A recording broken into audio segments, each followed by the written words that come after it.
So today basically we are going to start with our new chapter, data handling, which is our chapter 1 in IP. So the chapter name is data handling using pandas, part 1. In this video we will cover the series part, and the next video we will cover the data frame part. Okay, let's begin with pandas. What do you mean by pandas? Can you explain? Okay, so let me just explain it for you guys. Pandas is a Python library used for data analysis and manipulation. So pandas क्या है guys? Manipulation का मतलब वो manipulation नहीं जो हम humans करते हैं ह्यूमंस को। यहाँ पर डेटा को भी मैनिपुलेशन किया जाता है, मतलब डेटा को हम मैनिपुलेट करके उसे अच्छे काम के लिए लगाते हैं, but we humans don't. Apart from gear, let come into the concept what is panda. Panda एक पाइथन का लाइब्रेरी है जिसे यूज़ करके हम डेटा को एनालाइज करते हैं और मैनिपुलेट करते हैं, ठीक। तो ये लाइब्रेरी हमारा मतलब एक पाइथन का लाइब्रेरी है। So remember one point that Python के लिए मतलब हमें पाइथन में पांडास का बहुत ही मतलब एक इम्पॉर्टेंट रोल देखने को मिलता है। So keep it in your mind that panda एक पाइथन लाइब्रेरी है और इससे हम डेटा को एनालाइज या फिर मैनिपुलेट करते हैं। ओके, तो पांडा को इंपोर्ट कैसे करते हैं? Import pandas as P D.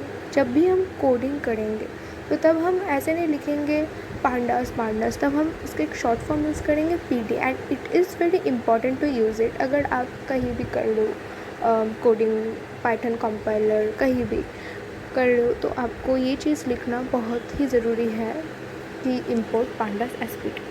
Okay, अब देखते हैं डेटा स्ट्रक्चर्स इन पांडास। तो डेटा स्ट्रक्चर्स जो हम इस वीडियो में कवर करेंगे which is series. What do you mean by series? One dimensional level array can store integers, floats, strings etcetera. ऐसी बात नहीं है कि डेटा फ्रेम में ये सब मतलब स्टोर नहीं होता, डेटा फ्रेम में भी ये सब स्टोर होता है, पर अभी हम सीरीज़ पे फोकस करते हैं। डेटा फ्रेम के लिए तो नेक्स्ट वीडियो आएगा ही ऑफ कोर्स। सो सीरीज़ क्या है?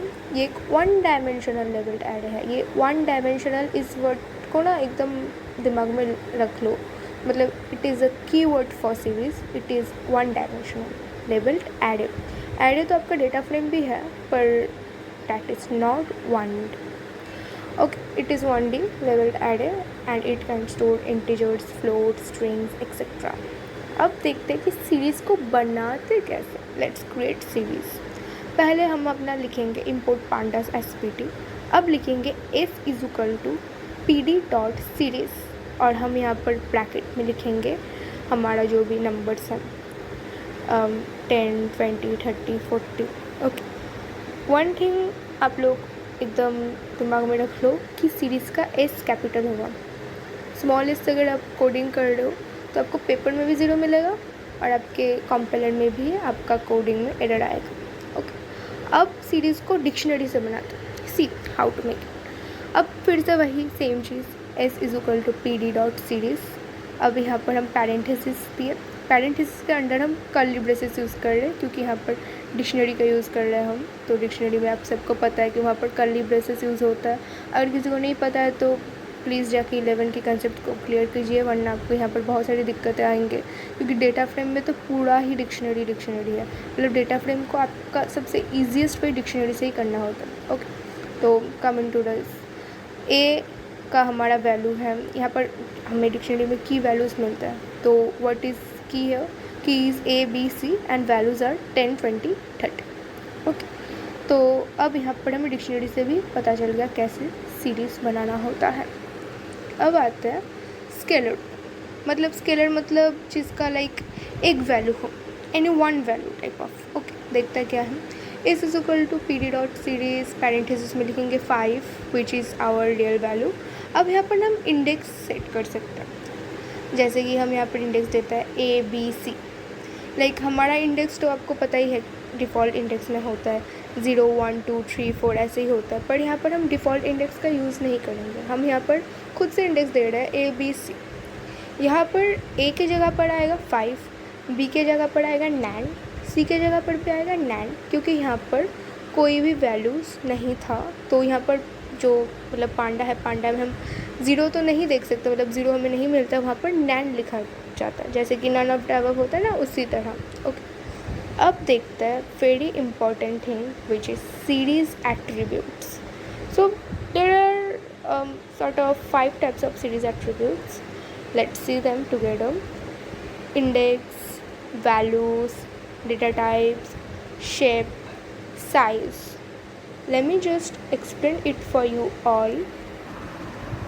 मैं आप सबसे एक ही चीज़ रिक्वेस्ट करूँगी कि प्लीज़ इस जगह पर थोड़ा अपना ध्यान देना, क्योंकि ये बहुत ही इंपॉर्टेंट है ये एट्रीब्यूट्स वाला पोर्शन, क्योंकि यहाँ से सबसे ज़्यादा क्वेश्चंस बनते हैं सीरीज़ में भी और डेटा फ्रेम में भी। अगर आप यहाँ पर अच्छे से एक बार कंसेप्ट को क्लियर कर ले रहे हो तो आप लोगों को डेटा फ्रेम में बिल्कुल भी दिक्कत नहीं होगी एट्रीब्यूट्स को लेकर। So let's see what is our index. Index क्या है? Index it is attribute of our series. ये क्या करता है? ये ना हमें रिटर्न करता है इंडेक्स, मतलब जो भी ऑब्जेक्ट के इंडेक्स है। जैसे कि इससे पहले अपने एग्जांपल में देखा जो था इंडेक्सेस ABCD, हमने जैसे इसे डिफ़ाइन किया था इंडेक्स को। अगर ABCD हम डिफ़ाइन नहीं करेंगे तो ज़ीरो से शुरू होकर जितना तक है नंबर्स वहाँ तक का इंडेक्स हमें देखने को मिलेगा।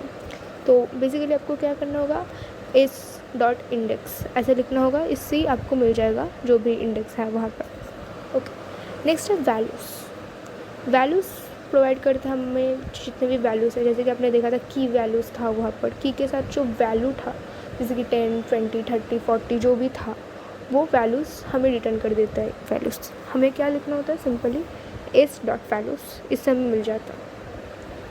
अब देखते हैं डी टाइप्स। डेटा टाइप्स कहते हैं इससे हम एक्चुअली। तो डेटा टाइप्स क्या करता है ना, ये हमें रिटर्न करता है जो डेटा टाइप है उसका। जैसे कि हम अगर किसी कोड को रन कर रहे हैं सीरीज़ में तो उससे ना हमें नीचे में देखने को मिलेगा कि उसका डेटा टाइप क्या है। वो इंटीजर हो सकता है, फ्लोट हो सकता है, ऐसे टाइप ऑफ थिंग्स, ठीक है। अब आते हैं शेप। शेप क्या है?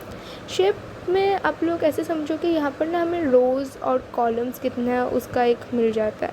तो बेसिकली ये तो सीरीज़ है ना, यहाँ पर ये एक 1D एरे है, तो यहाँ पर सिर्फ हमें एक ही मतलब देखने को मिलता है, मतलब रो या फिर कॉलम, दोनों में से किसी एक, ठीक है। मतलब ऐसे बहुत सारे मतलब 2D 3D जैसा नहीं होता है जैसे कि डेटा फ्रेम में होता है। तो फॉर एग्ज़ाम्पल किसी का शेप है 3 और किसी का शेप हो सकता है 4, तो हमें क्या लिखना होगा, इस डॉट शेप, जिससे हमें शेप मिल जाएगा। साइज़ क्या है? साइज़ में आप लोग डेटा फ्रेम में देखोगे कि सीरीज़ तो पूरा ही अलग है डेटा फ्रेम से। इन दिस केस आप लोग देखोगे कि रोज़ एंड कॉलम्स को ना वहाँ पर मल्टीप्लाई करना पड़ेगा तभी आपको साइज़ मिलेगा। पर यहाँ पर जो ही आपका शेप है वही आपका यहाँ पर साइज़ हो जाएगा, क्योंकि तो ये 1D एरे है ना। See how easy it is actually में वेरी इजी, बस थोड़ा समझने की बात है। अब देखते हैं साइज़ तो बता दिया आप लोगों को, यस साइज़ तो बता दिया आप लोगों को। देन इट इज़ डन, यहाँ तक हमारा समाप्त होता है एट्रीब्यूट्स। ओके, अब यहाँ पर कुछ एग्जांपल्स हैं, देख लीजिए हमें कैसे लिखना होगा। प्रिंट स्टेटमेंट यूज़ करना मैंडेटरी है। प्रिंट मतलब अगर आप किसी कंपाइलर पे कर रहे हो और वो वहाँ पर आपके मतलब कोडिंग के टाइम प्रिंट लिखने के बाद नहीं आ रहा है तो समझ जाना कि वो जो कंपाइलर है वो उस चीज़ को सपोर्ट नहीं करता। बट अगर आप कॉपी में लिख रहे हो तो इट इज़ वेरी इंपॉर्टेंट कि आप लोग वहाँ पर प्रिंट स्टेटमेंट लिखो। बहुत लोगों को ना इस जगह पर बहुत कन्फ्यूजन होता है लोगों को, मतलब बहुत सारे मार्क्स लूज़ हो जाते हैं इसकी वजह से। तो कीप इन योर माइंड कि प्रिंट स्टेटमेंट कॉपी में लिखना ज़रूरी है। तो देख सकते हो यहाँ पर एग्जाम्पल है प्रिंट, यहाँ पर पैरेंथेसिस में लिखा है H dot index H dot values. Index हमें इंडेक्स मिल जाएंगे, वैल्यूज़ है उसके अंदर जितने वैल्यूज़ है वो मिल जाएगा। Another thing which is very important, series functions head and tail, this two are the series function. So basically क्या है ना, हेड क्या करता है, हेड हमें फर्स्ट 5 वैल्यूज़ देता है, टेल हमें लास्ट 5 वैल्यूज़ देता है। और अगर हम इस हेड के बाद जो पैरेंथेसिस है इसके अंदर हम अगर लिख देते हैं 2 या फिर 3, तो फर्स्ट के 2 वैल्यूज़ मिलेगा हेड की जगह, और टेल की जगह अगर हम 2 और 3 लिख देते हैं तो बैकवर्ड डायरेक्शन से हमें मिलेगा 1, 2 जो भी मतलब नंबर्स है वहाँ पर वैसा। अदरवाइज़ अगर कुछ भी आप डिफाइन नहीं करते तो जितने हैं फॉर एग्जांपल वहाँ पर 4 एलिमेंट्स हैं तो 4 एलिमेंट्स आपको मिल जाएगा, और अगर वहाँ पर 5 है तो मेनली 5 ही होता है, अगर 5 से ज़्यादा होता है तो 5 ही होगा, उससे ज़्यादा है तो लाइक 7 है तो आपको, आप अगर कुछ डिफाइन नहीं करते तो सिर्फ 5 वैल्यूज़ ही आएगा, और अगर आपको 7 ही चाहिए तो आपको ब्रैकेट के अंदर 7 लिखना होगा। ईजी। ओके, अब accessing series elements, indexing.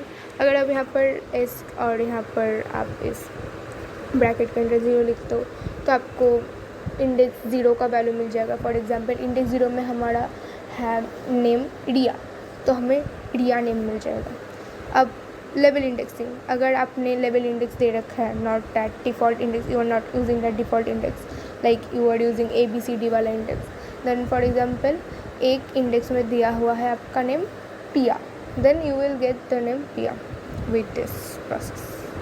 Okay, अब आता है स्लाइसिंग। स्लाइसिंग तो आप लोग 11 में कर रखा, आई डोंट थिंक आपको फिर से समझाने की ज़रूरत है, फिर थोड़ा समझा देते हैं। स्लाइसिंग में क्या होता है, 1 से लेके आप यहाँ पर देखिए 1:4 आप दिए हो, 1 से लेके 3 तक का वैल्यू आपको मिलेगा, 4 तक का वैल्यू नहीं मिलेगा, मतलब 1 नंबर तक नहीं जाता। आप लोगों को याद होगा शायद से स्टार्ट, स्टॉप, स्टेप ऐसे होता था।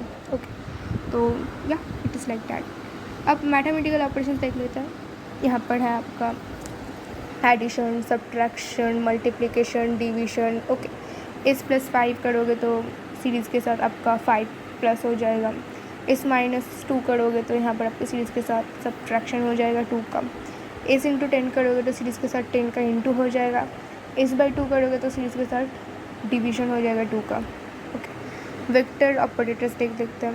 दीज आर नॉट वेक्टर्स जो कि आप पढ़ते हो, आप क्या कहते हैं फिजिक्स में, वो वेक्टर नहीं है, ये वेक्टर्स ऑपरेशंस हैं।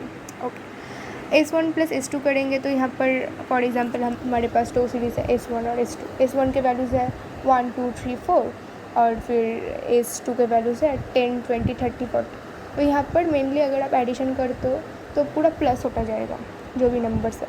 फॉर एग्जांपल S1 में है 10 और 20, S2 में है आपका फिर से 10 और 20। ओके, तो दोनों ही जगह पर 10 20 है सेम नंबर्स, तो सेम नंबर्स होगा तो सेम नंबर्स में फिर डिफरेंट नंबर्स हो, आपका एडिशन ही होगा।